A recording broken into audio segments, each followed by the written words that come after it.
70 years. And I'm a 5-year-old standing in shorts, which my eldest brother wore and passed on to my middle brother, who passed on to me. And they're almost down to the ground. And I'm at my grandfather's farm, which is between Heathfield and Uckfield at a village called Blackboys. Milking. In the warm evening, under a soft bulb whose filaments spilled out a russet pool, I leant against the hayrack, watching him milk the great lake-eyed Jersey cow, pressing his head into her side, eyes closed, close as a lover, smelling her glad flank, murmuring to her, tugging her greased teats, her udders mottled, naked, pulsing. She rolled her eye, the white, a crescent moon set on her man. The liquid ivory rhythmically squirted into the pail, and all was silent but his whispering, the swish of milk striking the pail's side. The milk was carried to the house in buckets, thick yellow cream, on which a bird might light. The second poem is a homage, thank you, is a homage to Christopher Smart, who many of you will know, who was writing almost 300 years ago. And he wrote a very long poem called Jubilate Anno, over 5,000 lines. And a section of it has been frequently anthologized. And the section anthologized is usually titled from its first line, "For I will consider my cat, Geoffrey." Well, the star of this particular one is here. Oh, sorry, darling. Oh, there she is. Okay, she's waving. Yes, this is the perfect dog. All right. Okay, thank you, love. 4, struck by the first shards of light, she rises and stretches her joints with great clamor, her morning song to dawn and her creator. She extends her limbs in readiness for excursion. She licks herself with care, for she is a clean dog. She capers over grass and inspects tuffets to scent the perfect place for her easings.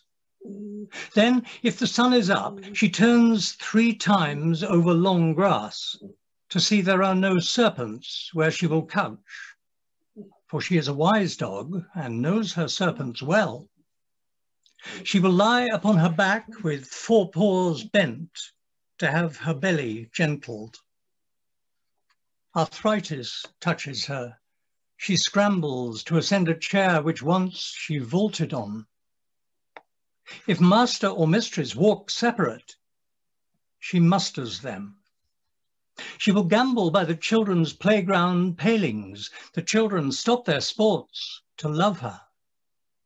But she is wary of their tweakings, for she is a circumspect dog. Thrown a stick or a ball, she sits patiently, waiting for her master to fetch it in. But she will rush upon her master as if a year apart to gain her treat. But she is careful to run short, for she is no young dog. She will discourse earnestly on hind legs, for she longs to share dog lore with those who scent the world as the blind see. She binds herself close to her master now, her head upon the crook of his arm, with a dog's apprehension that they will need each other.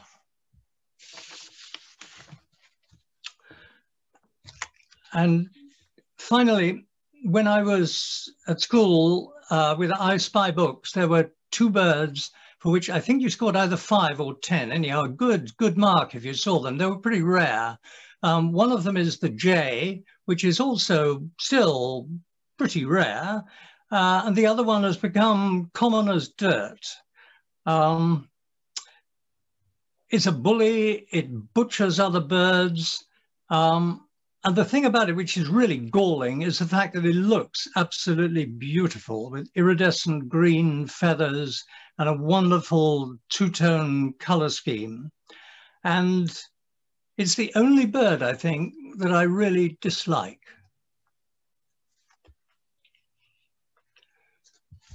Mitch. Me and my mate, Mitch. Oh, he's a sly one. Oh, he's a fly one. What a beauty. In his tucks and tails, he's sharp as nails. Carry on, Mitch. Carrion, your caviar. See that tail? Like origami, a lady's fan. He's a barman, a fixer, a mixer, a smut-tongued trickster. He's got heavies watching in the trees around. His bully boys, his bouncers, they springs in their claws. Gleam of red on the grey-black road. Interesting. He's a second-hand carcass dealer. Need a dead chick? He'll get you one. No problem. What you want? I can supply it. Chicks? Oh, birds of all feather to suit your taste. What's your fancy, sir? Wren? Robin? Goldfinch? Tit? Or swallow? You know, Mitch, those little jobs you can't do yourself. Not quite white and not quite black. But Mitch don't mind. He likes grey areas. More room to manoeuvre. He don't take checks, just cash, just silver. You'll take your silver paper or your wedding ring, all flash, no discrimination. That's Mitch. And that half-broken football rattle, it's a call to battle. Not bird to man, not Mitch, that's not his style.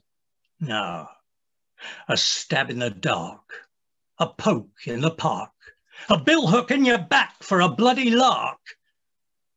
He's an avian thug, a spiv, a feisty shyster, a schmuck. He won't spare the boot if you're down on your luck. Mitch is a schnorrer. Sodom, he says. And tomorrow? Gomorrah.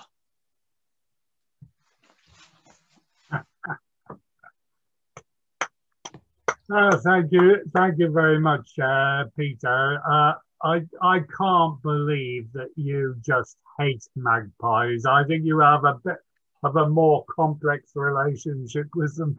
Anyway, yes, from your first on the list and from your early years, some great contributions. Thank you very much, and the compliments are starting to come in. Okay, right. Well, and now we're trying to alternate the genders of our poets this afternoon. So our second poet is Julia Desch, and I think I may have to invite Julia to